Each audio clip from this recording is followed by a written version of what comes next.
Hi, welcome back to Pursue the Truth. It's still the 8th of November. I'll give you an update on the 1,000-acre US shooting. First, the story I forgot about was how Trump dealt with that CNN and journalist. I did think that something would happen, so now he's banned from coming in to talk to Trump because they're claiming that he has assaulted one of Donald Trump's aides. And the footage they've been showing numerously, and it is not an assault of any shape or form. It's another brazen use and misuse of language to mislead people. Because when you hear that word, if you don't see the footage, then you're going to believe it, and it's a big thing to assault someone.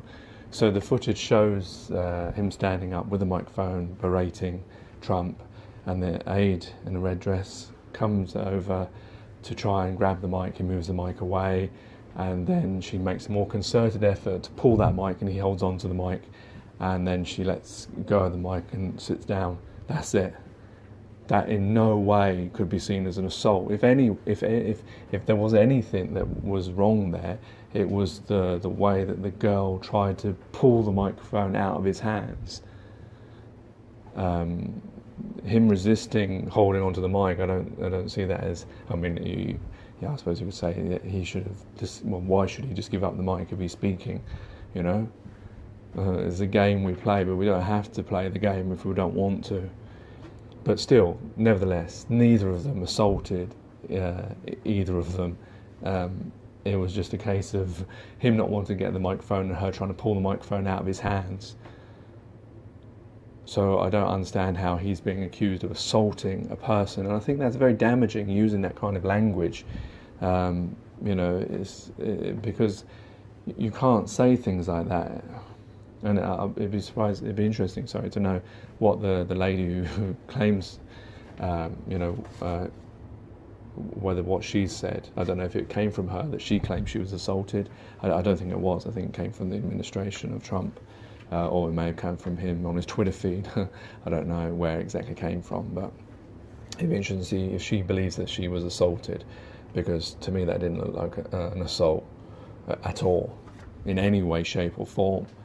And it'll be interesting. I mean, obviously that has to be fully rebuked, and not only that, I think the person who made out that was an assault, something needs to be done about that as well, because you can't just go band around saying words, with strong meaning. Well, I know Trump does it, doesn't he? He uses the word invasion, and he uses like war when he talked about the Democrats and the Republicans not working together. But I think that is unacceptable language to be misusing. So now back to the 1,000-acre story, which is happening at this current time. There was a witness at 10:43 UK time. That would be 2:43 US time. We're in California. I don't know if that's Pacific or Eastern. I think it's Pacific. So they were saying he was tall, the suspect, big built, all dark, blacked out. Unless he was a Middle Eastern and dark, I don't know how he was blacked out. Unless he was, that sounds like a soldier, doesn't it? An SAS type soldier.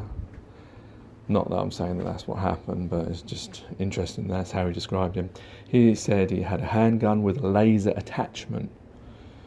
Yes, there was a handgun with a laser attachment, a pretty sophisticated bit of technology there to have a laser attachment to it.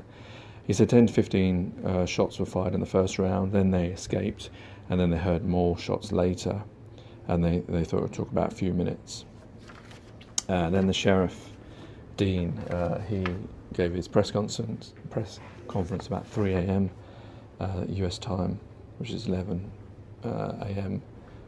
UK time, and he was saying there was 11 victims killed. So now they've actually revised that 11 victims injured to dead, which is unusual, because usually these events, the dead come out first before the injured. Their figures wise, but maybe they were taking it more compassionately this time.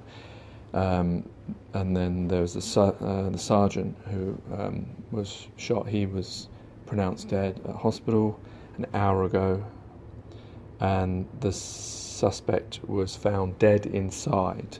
So in total, that's 13 victims, 12 victims, and the suspect.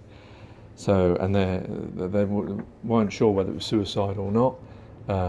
No one asked him. I mean, if I was a journalist, the question I'd ask him, because he's not going to say, okay, he can't tell because he wasn't there, whether it was one of the policemen who shot him, or even that sergeant that shot him, and that he died of those wounds. But I would have asked, well, did he shoot himself in the face? Where was the shot that killed the suspect? Because if he shot himself in the face, you could probably think that could have been suicide. There's certain ways that you can only do yourself, opposed to like shooting yourself in the heart. It's unlikely you're going to shoot yourself in the heart to commit suicide. That would more likely be a gunshot. I mean, I would have asked that question, and it may not have given me an answer to whether it was suicide or not, but certainly would have asked it.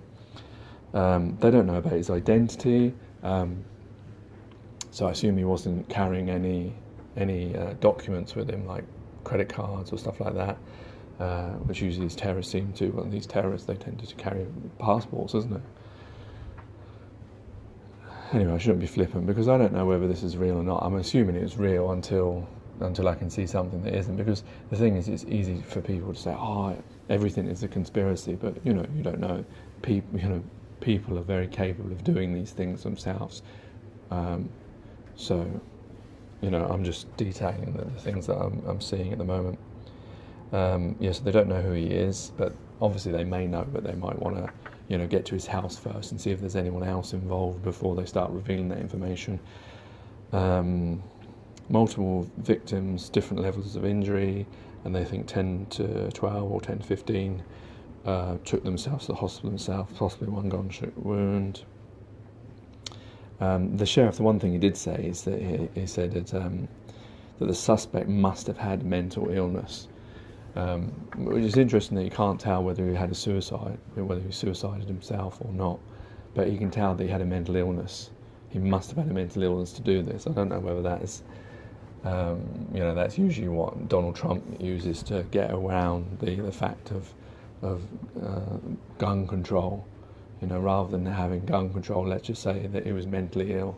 I mean, that I assume a psychiatrist would have to establish whether he was or wasn't mentally ill. I know it's not normal for people to go around shooting people. Well, the army does it all the time. They get employed to do it. They're not mentally ill, are they? And the sheriff said it was one handgun, which is interesting. And he also said, we do not know who shot the deputy. We don't know who shot who. Which, when you hear that, you think, oh my goodness, how could he say something like that? Obviously, the suspect must have shot the deputy. But I mean, maybe he was actually being honest, that he's just got there, and without seeing CCTV footage, and without seeing what the witnesses say, he can't tell anything. And that's true, in a way. You can assume. But it's interesting that he made that definition between assumption and fact. And that's also the other thing, because we often look at authority to give us the facts. But remember, they get their facts from witnesses. And so those witnesses, one said they're white, one said they're Middle Eastern, one said they're all blacked out, one said they've got a beard. These witnesses, the problem is with witnesses, they could just be like we see with the Grenfell Tower, people that claim that they were in the fire and then you find out they weren't in there. So there are people that do that as well. So, that's where we are at the moment. I mean, assuming it's a real event that took place, it just goes to show what humans are still capable of doing to other humans, and for what real reason.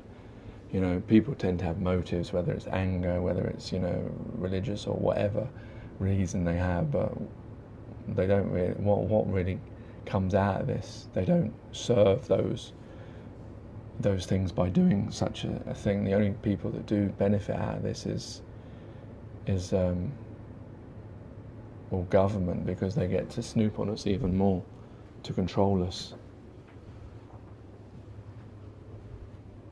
And that's probably why a lot of people believe that these things are conspiratorial, because of that. But the thing is, I don't know. I'm watching and what I'm watching on TV, and I can watch a film on TV, I only know the difference because one says it's news, one says it's a movie. That's all we all can do, isn't it? We can only make a judgment based on what we see, and if something doesn't feel right. But then the thing is, it's difficult to actually, we ourselves mustn't make the same mistakes that we accuse other people of, assuming things and guessing things without, like we're not even in the situation. Anyway, I'll let you know if there's any more information. Take care, take it easy. God bless and peace. I just want to add up, I don't want to cause offence to anyone who actually, maybe, I'm sure it's unlikely, but if anyone who is listening to this is involved or, it's not my intention to cause aspersions or anything like that. I'm just saying what I see, basically, and just not reporting it, but just questioning what I see and trying to discern the truth. Take care, take it easy, God bless and peace.